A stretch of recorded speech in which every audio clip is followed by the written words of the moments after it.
The most unique thing in my program is that the students have the opportunity to work on live vehicles.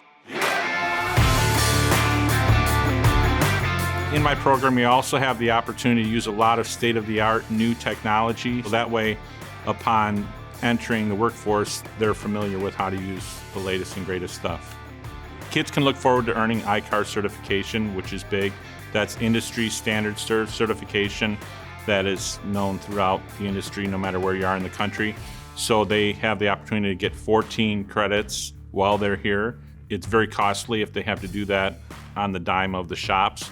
So therefore, when they show up to apply for a job, that's a huge opportunity or a huge advantage for that student to have those credits under their belt.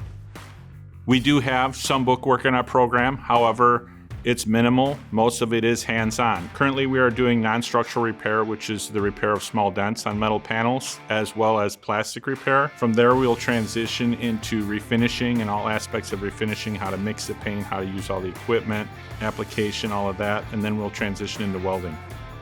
I have a way of reaching out to students and being fair with students. I have the same expectations for all of them, but I have different ways to get them to that point. We're all learning and doing things at different paces. I try and help them with as many things as I can, not just how to fix a car. Many of my students in the past will tell you, if you talk to them, they love my class. And I've had so many kids at the end of the class come to me and say, hey, you know what, if it wasn't for the way you teach and the way you treat us, we wouldn't have made it through high school. And to hear a student say that is pretty touching.